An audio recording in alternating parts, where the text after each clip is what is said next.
All right, so let's move on to up to the distorted snare. If you notice here, when we exported this, there was a one track just called insert 23, and as you can see here, I'll make it a little bigger, there's no audio on here, there's no waveform, so I'm just going to get rid of that. Right click and delete, just so it doesn't confuse our session at all. And so when I export these for you, you won't have any extra tracks. There we go. All right, so now we're moving on to, we've done the kick, we're on to these distorted snares, so let's listen to those.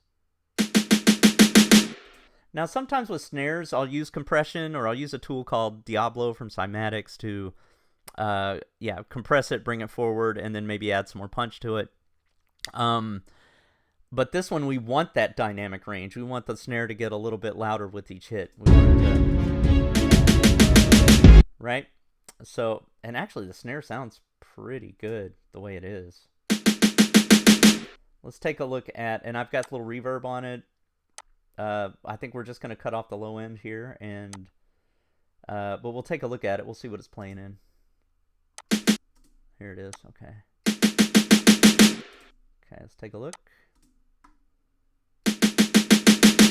Let's cut out that rumble so it doesn't fight with anything else.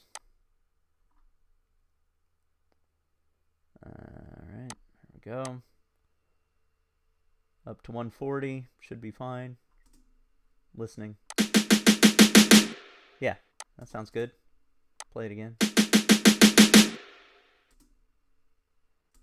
And normally the pop of a snare is around 1K. Around here. Here, let's play it. It might be a little higher than that, but I think it's around 1K. Here, we'll do a little surgical look and see where the pop of the snare is, and I'll tell you why that's important in a little bit.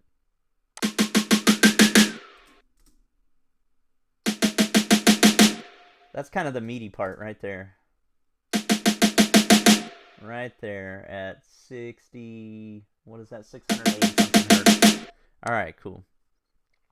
If you ever feel like your snare's not hitting, this is a great way to, using that surgical EQ method, find out where the hit is to make sure it's really slapping.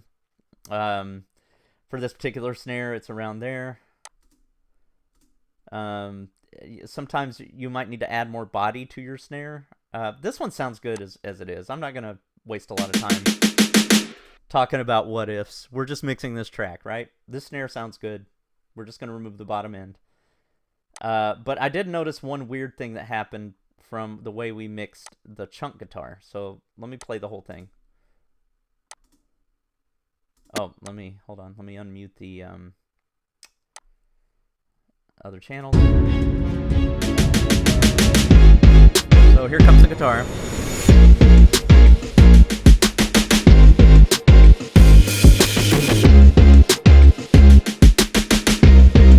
So it's got its own.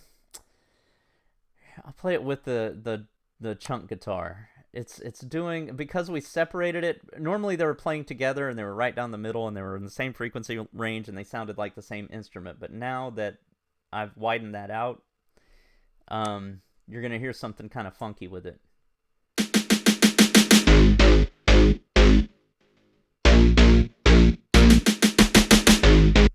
That little that little part there is it's taking away from the growth of that snare. So that snare is going it's getting a little louder with each hit. That one takes over those last two and just makes those last two sound like they're really loud. So what I'm gonna do, I'm just gonna take out the chunk, because the little stutters in that chunk, and I'm gonna leave the second half of them. So here, let me play it. I'll show you what I mean.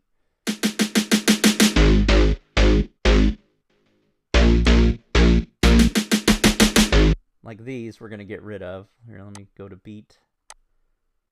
We're gonna get rid of these. Oh, oops. There we go. But I'm gonna leave these ones.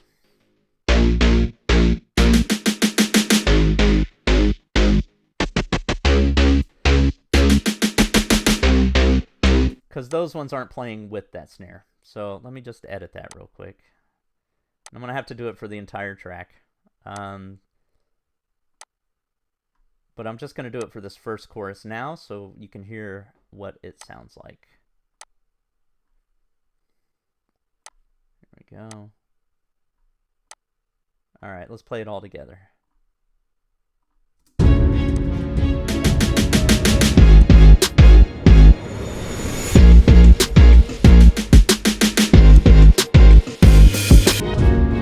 Hold on. I'm having a little trouble navigating here. Here we go. All right. Sounds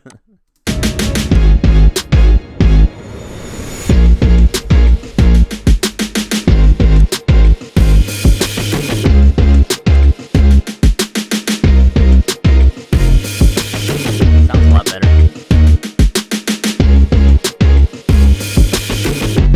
So yeah, so now you can hear that snare grow, and the guitar chunk's not getting in the way. So that sounds a lot better. So that's how you mix this particular snare drum. Sometimes it's kind of a challenge to mix snares, but for this song, that one sounds pretty good. So let's move on. Hey, what's going on? I hope you've enjoyed this training. This training is just part of a larger course, so if you want to take the whole course, just go to this playlist right here.